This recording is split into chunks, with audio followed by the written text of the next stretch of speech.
right, welcome back to another episode of Mostly Mets. If you're new here and you like the content, please give me subscribe to me, give me a like, comment about your feelings on what I'm saying, whether you agree with them, disagree with them. I'd like to hear from you. But really, what I wanted to jump into today is the rumors that the Padres are basically open for business, right? With their pitching, especially. We've been hearing all season that Dylan Cease is available. We haven't heard anything with the Mets maybe being interested in Dylan Cease, which I find kind of surprising, right? We look at our pitching staff and there's a lot of question marks. Senga's coming off an injury. He was great before the injury, but who knows what you're going to have now. Sean Manaea, he had a career year last year. Is that going to continue? David Peterson, another guy, career year last year. Is that going to continue?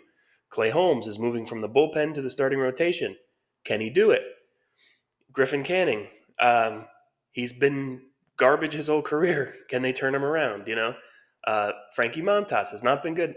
It's just question after question after question. Now, if everything hits right and all these guys are great, then yes, we have a lot of depth. We have a lot of guys who can start for us, but we don't have that number one guy.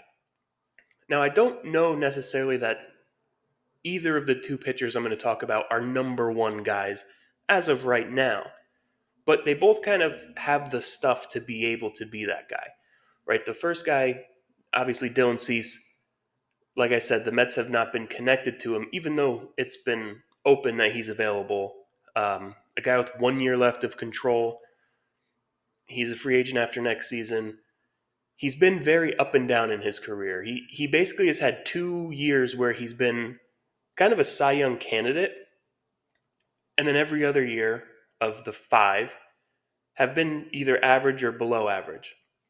High strikeout guy, but also high walk guy. Um, good hard fastball.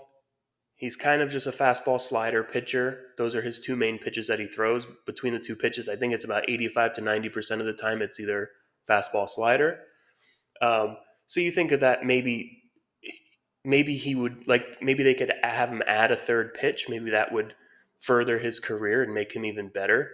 Because fastball slider, that's what you would think of for a reliever, right? That's what Edwin Diaz throws. Edwin Diaz throws fastballs and sliders. Um, so maybe adding a third pitch there would help him get even better, right? But he was pretty good last year, 14 and 11, about a 3.5 ERA, high strikeout guy. He had 224 strikeouts in 190 innings. So good strikeout ratio, but also high walks. I think he averaged like 4 walks per nine. So that's not great, right? You don't want a guy walking the ballpark. But we had that with our pitching staff last year. It hurt us at times, but we figured out how to work around that, right? So I think if you're talking about ace caliber stuff, he has it, right? He throws 97 miles an hour. He has a good hard slider. If he can add that third pitch, like I said, he can really maybe even become even better. But he's been inconsistent his whole career. Maybe he found something, maybe he figured it out. But I don't know. With starting pitchers, they kind of are what they look like on paper. They don't always get better over time. Once they hit 30, they kind of are what they are. And Cease is around 30 years old, so I don't really see him as being an ace kind of caliber pitcher, but he would definitely be helpful to the Mets, right? If you can get Griffin Canning out of the rotation, I'd take it, because I think they're going with a six-man rotation, especially because Senga coming off the injury, and because the Japanese pitchers tend to only like to pitch once a week. It makes sense to add another known quantity in your rotation. The other guy that it looks like just kind of became available, or it's now being reported that he's available, is Michael King. Michael King was great last year. He was 13 and 9, ERA under 3. He's not quite as high of a strikeout guy as Cease, but I think overall he has better stuff, right? He's not the hard thrower. He's not a guy who throws 97, 98 miles an hour, but he's consistently between 93, 95. Um, he has really four good pitches, right? He's more sinker changeup than anything else, but he also adds in a sweeper and he adds in a four seam fastball. So that's pretty conducive to a great starting pitcher, right? If you have a good defense behind you, a sinker ball pitcher, that's what Clay Holmes is, right? That's if you look at what Michael King is now, it's what the Mets hope that Clay Holmes can be, right? Michael King was mostly used as a reliever his career with the Yankees. He was mostly a reliever, and he started towards the end of his tenure with the Yankees. He became a starter, but he pitched 173 innings last year, which was the most he ever pitched because he went as a full time starter, and he proved that he can do it. Right, 173 innings pitched in this day and age is great. As long as a pitcher gives you 150 innings, you're pretty happy with that. Especially if you're going to use a 6-man rotation, his innings will probably come down from that. But I see him more of an ace potential than I do Dylan Cease. Dylan Cease, I think, is kind of maxed out at what he can be. I think that Michael King, we're just really finding out how good he can be. He was the main piece when the Yankees traded for Soto. He was the number one, he was the main piece in that deal. So obviously, he was thought of highly. He's still thought highly of. And I really think you can tap into something there. He already has the pitching, the pitch repertoire to get it done. But maybe you can get a little bit extra out of him with working with Jeremy Hefner. I'm not sure how great the Padres pitching staff is. I'm or their pitching coach and their pitching lab or whatever you want to call it. I don't know how great it is, but I know the Mets have a good one, and maybe you can get even more out of him. So I think if I were to pick one or the other, I'd go with Michael King. Um, Honestly, if I had to bet on it right now, I'd say it's unlikely that they're going after either of them. I think looking at the Mets pitching right now and Stern's philosophy on the pitching, I don't think he really thinks he needs another pitcher. Now, if one becomes available and it falls into his lap, sure, he's going to go for it. There was talk last week that they were interested in some level of bringing back Scherzer on a 1-year deal. I think if something like that happens, they're willing to jump on it, but they're not. I don't think they're going to give up big pieces to go and get a starting pitcher that only has 1 more year of control. Both of these guys are only under contract for 1 more year. So, in saying that, I think that the deal would have to be right for them to make it. I don't see them giving up Brandon Sproat for any of these guys because I just don't see that them giving up Brandon Sproat for anyone. And I think that Stearns looks at this as he's building for the future while trying to also win now. He's not going to give up guys that he thinks are important to the team in the future. Now, if it's really a rental deal and the Padres are willing to give one of these guys up for less, then absolutely he'll jump on it. But I just don't see that being a thing. I think the Padres know they can compete with the team that they have now. I don't think that they're going for it. I mean, they have made some trades and let some guys go like Profar, but I don't think they think they're out of it, right? They have to compete with the Dodgers in that division. They know the Dodgers are better, just like we all know the Dodgers are better than everyone. So I think they realize where they stand and they can try to compete. So I don't see them just giving guys away because it's a rental and they'll take what they can get. I think if you want those guys, you have to give them good prospects. And I just don't see Stearns really doing that. Um, I would love it because I would love one of these guys, especially King, for a top end of the rotation spot. I think it would solidify the Mets rotation a little bit. The rotation would look so much different with Michael King in there than it does today, right? That one pitcher that's at the top of your rotation now moves everyone else down a notch, and it makes it look that much better. So I don't see it happening, but I would love for it to happen. And the rumors have kind of died out. It was mostly going around yesterday, maybe the day before, but I haven't really heard anything new on it.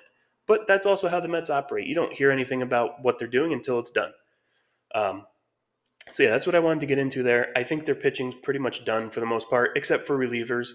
Um, Obviously, after signing Minter last week, now there's rumors that they're very interested in Tim Hill, another lefty. I'm not sure that I get it, adding another lefty, unless Tim Hill now just becomes your regular sixth, seventh inning lefty, and then Minter's your setup guy, which I could see being a possibility. But I think you also need another dominant right-hander. I would much rather add, David Robertson to be your right-handed end of game kind of guy. But whatever, I'm not going to complain if they get Tim Hill. It'll be fine. Um, and obviously, the next thing I really want to talk about, and I hate that I'm still talking about this, I want it to be done, is Pete Alonso. Andy Martino was reporting a few days ago that he was on the 10-yard line with the Blue Jays, and that it looked like a deal was going to get done, but nothing was close. And now he's reporting that he finds it hard to believe that the Padres are offering anything more than the Mets offer. So he's kind of contradicting himself there. I'm not really sure what it all means, to be honest with you. Then there was reporting that Pete Alonso, Scott Boras had a deal with the Blue Jays, and that Alonso nixed it because he wanted to give the Mets more time to try to match the offer. It doesn't look like the Mets are going to do that. They're not matching an offer. Their offer is what their offer is. If he doesn't like it, bye-bye. Um, but there was also some reporting that he saw what happened on Amazing Day this last weekend, and now he doesn't want to sign anywhere because he thinks that the Mets are going to be pressured into just meeting his demands. It's not going to happen. Steve Cohen was very honest with everyone. David Stearns was very honest with everyone. They were as transparent as they could possibly be. They said, we want him back, but only if he fits. He has to fit into our budget and our plans.